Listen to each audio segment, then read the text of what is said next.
GVMC 65వ ward Bombay colony Garudadri కొండపై వెలిసిన శ్రీదేవి భూదేవి సమేత శ్రీ వైకుంఠ వెంకటేశ్వర స్వామి ఆలయ ఆవరణలో కాలభైరవ స్వామికి గ్రంథామావాస్య సందర్భంగా ప్రత్యేక హోమాలు, అభిషేకాలు, పూజలు నిర్వహించారు. ఆలయ ధర్మకర్త మంత్రి మంజుల, ఆలయ చైర్మన్ దొడ్రం ఆధ్వర్యంలో జరిగిన ఈ కార్యక్రమంలో ముఖ్య అతిథులు మాట్లాడుతూ అమావాస్య రోజున కాలభైరవుడికి అభిషేకాలు, హోమాలు చేయడం వల్ల మన పితృదేవతలకు మంచిదని, దీనివల్ల కుటుంబ సభ్యులు సుఖ సంతోషాలు, ఆయురారోగ్యాలతో ఉంటారన్నారు. గాజువాక ప్రాంతంలో కాలభైరవ దేవస్థానం నిర్మించడం ఎంతో శుభదాయకమని తెలిపారు. పరిసర ప్రాంత ప్రజలందరూ స్వామివారి దర్శించుకొని కోరిన కోరికలు తీర్చుకోవాలన్నారు.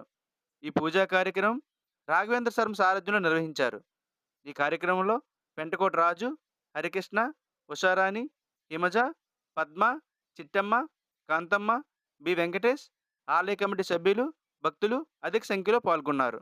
ఈరోజు గాజువాక నియోజకవర్గంలో గరుడాద్రి కొండపై వెలిసిన వైకుంఠ వెంకటేశ్వర స్వామి ఆలయంలో అమావాస్య సందర్భంగా ఈరోజు స్వామివారి కాలభైరవ స్వామి మహాహోమం అభిషేకం నిర్వహించిన ఈ కార్యక్రమం పెద్దలు గౌరవనీయులు సోదరులు గోల్డ్ మర్చెంట్ అసోసియేషన్ సోదరులు హరికృష్ణ గారు చేతుల మీదుగా ఈరోజు అభిషేక హోమం నిర్వహించడం జరిగింది. ఇంత రంగరంగ వైభవం నిర్వహించడానికి అప్పగొండ నుంచి మన కోసం తెల్లవారుజామున 5 గంటల నుంచి ఈ కార్యక్రమం అంతా సక్రమంగా నిర్వహించి రాఘవేంద్ర స్వామి ప్రత్యేక అభినందన తెలియజేస్తూ కాలభైరవ స్వామి హోమంలో పాల్గొనడం వల్ల మనకున్న అష్టైశ్వర్యాలు, దరిద్ర రేఖలు ఏమైనా ఏడేడు జన్మలో చేసిన కర్మ ప్రతిఫలంగా ఈరోజు అవన్నీ కూడా తొలగిపోతాయి అని చెప్పి పెద్దలు ప్రత్యేక ధన్యవాదాలు. ఇవన్నీ కార్యక్రమాలు ఏర్పరిచారు ఆలయ ధర్మపతి మంజుల గారి నేతృత్వంలో ఈ కార్యక్రమం చెప్పి ఇప్పుడే చెప్పారు పెద్దలు స్వామీజీ గారు.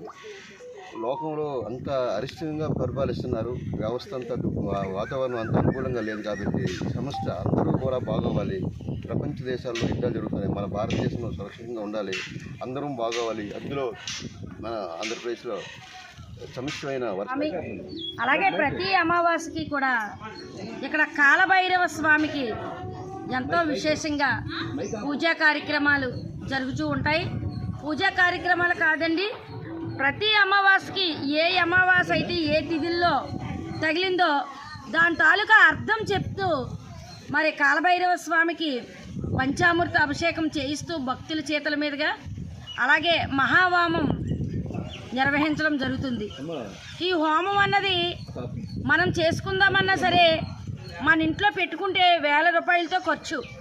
కానీ ఇక్కడ ఈ యొక్క గాజువాకలో వేంబే కాలనీ కొండపైన ఈ పచ్చని ప్రకృతిలో కొండ కోనల్లో ఈ కాలభైరవ స్వామికి ప్రతి నెల కూడా మరి ఈ యొక్క మహావామం నిర్వహించడం అన్నది చాలా అద్భుతమండి. ఎందుకంటే మరి ప్రత్యేకమైన ఒక పంతులు గారు ఉండి ఆ మహావామం చేయడం జరుగుతున్నది. శుద్ధ అమావాస్య పరాభావ నక్షత్రంలో దీన్ని గంధం అమావాస్యగా పిలుస్తారు. కారణం ఏంటంటే ఈ రోజు నుంచి మనకి 3వ రోజున సోమవారం సింహాచలం వరాహలక్ష్మీనరసింహ స్వామి యొక్క చంద్రోత్సవం జరుగుతుంది.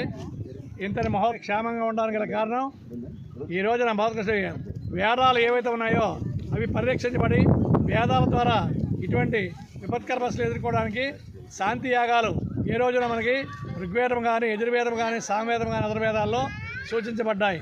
ఈ యజ్ఞయాగాధికతలు మనం చేస్తున్నాం కాబట్టి ఈ ప్రాంతం అంతా కూడా పరిశుభ్రంగా ఉంది. ఈ రోజున మనకి మళ్ళీ మనం ఒక 50-60 సంవత్సరాలు వెనక్కి వెళ్ళిపోయే ప్రమాదం ఉంది. కారణం ఏంటంటే ఒకవేళ అణుయుద్ధం కనుక జరిగితే భూప్రపంచం మీద 50% జనాభా అంతరిస్తున్న ఆ రోజు పోతులు వీరబ్రహ్మణ్య గారు ఏ విధంగా చెప్పారో 2045 నాటికి అనంతమైనటువంటి ఉత్కృష్టమైన యోగాలు మనం అనుభవిస్తున్నాం. వాటితో పాటుగా విపత్కర పరిస్థితులు కూడా అనుభవిస్తాం. కాబట్టి మన పిల్లలు కానీ, బంధువులు